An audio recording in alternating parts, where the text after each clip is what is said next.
Sex is not a political topic. Sex is an emotional topic. Not everything has to be political. Okay? It doesn't have to be political to talk about sex and abstaining from sex, or not abstaining from sex in some people's own personal things. And I'm not coming at this from a place of judgment, and everybody is allowed to come to their own conclusion on this. I'm just stating my own opinions, and I'm obviously fallible.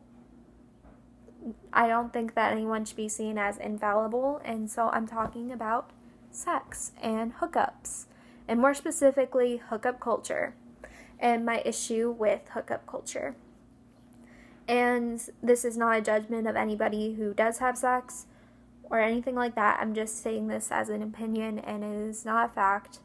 Not everything that I'm going to be saying is a fact, but I'm trying to say it as emotionally responsibly as possible from my perspective. So please be aware that everybody has a different perspective on stuff like this, and I don't want to offend anybody.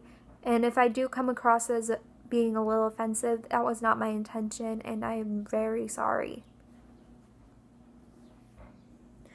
Alright, so I'm going to be starting off with the number one thing that I would like to point out about sex. That sex can and does leave people emotionally bonded, and it's a scientific fact because of oxytocin. Oxytocin is a bonding hormone that is found in all life, including humans and animals, and that is very important for me to note. That when you are bonded to somebody, even if they're not right for you, we still have the tendency to go back to people that aren't the best for us because of oxytocin. And oxytocin is a hormone that's used specifically in touch.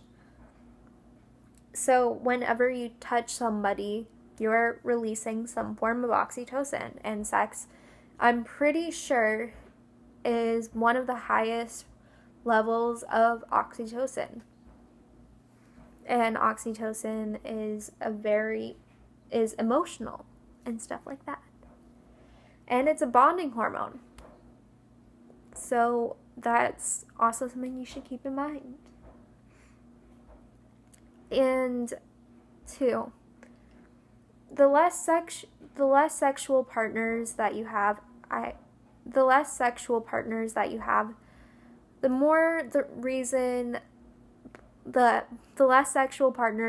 the less likelihood of you getting a sexually transmitted disease. And to kind of come at it from a different perspective, I mean, sexually transmittable diseases are pretty much easy to avoid, even if you are having sex, but they're usually pretty easy to avoid. But yes, sexually transmitted diseases can and do happen, and I wish they didn't happen, but they do. So that's my perspective on that. And 3, you're less likely to get pregnant if you're not having sex as much as your normal people, I guess. And if you abstain from sex for a long period of time while you're trying to figure out stuff about yourself and about others and what you want in a relationship and what you don't want in a relationship, that is also incredibly important, because relationships are a two-way street. You need to know what you want and what you don't want.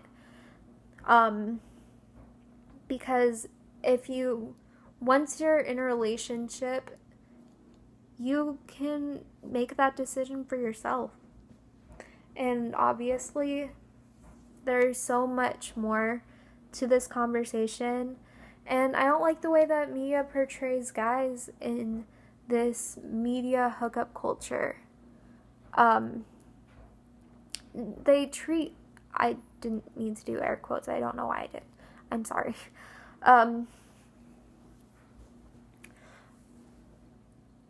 But they treat men like they're just animals and they have no morals and they're always talking about sex, sex, sex, sex, sex.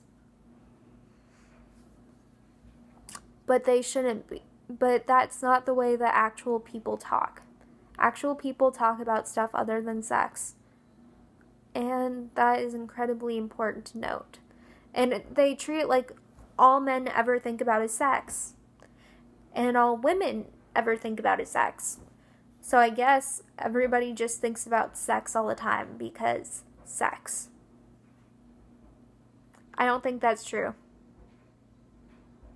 I think that more and more women are deciding to abstain from sex because of, the hookup culture and how many people are just out there to hook up. That's why women kind of sneak back into their shell, because everybody thinks that women just want sex. And yes, some women are like that, but not every woman is like that, and everybody has different standards of what they want in a relationship. So I don't want somebody who is going to be like, yeah, sex. All I ever think about is sex. Because I don't think men are like that. I really don't think men are like that. And I've never met a man that is like that. And I think that sex should not be used as a political tactic, but as a way of, diving deeper into the very foundations of our relationships and our morals and our moral fibers. And so I think that that is incredibly important. And sex, it's not a means to fulfill you as a person, but it is a means to talk and to understand why people think the way that they do. And I'm not condemning you if you've had sex. Obviously, I know that not everybody is going to follow the same exact path as me, so I understand. And I'm not passing off judgment to you if you have had sex. If you have had sex, because I feel like everybody.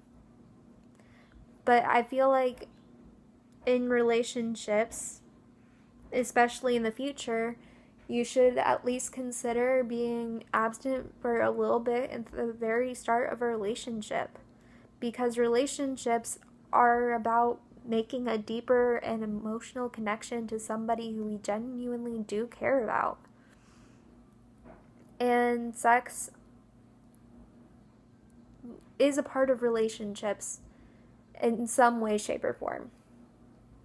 There's usually a sexual attraction at the very least in relationships.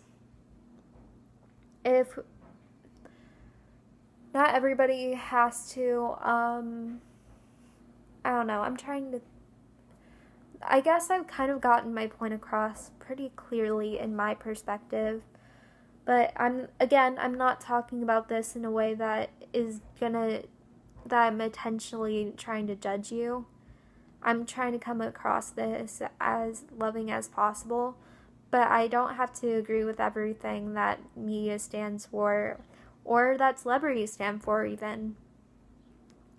Because I feel like we're our own people and we should be able to talk about sex in a topic.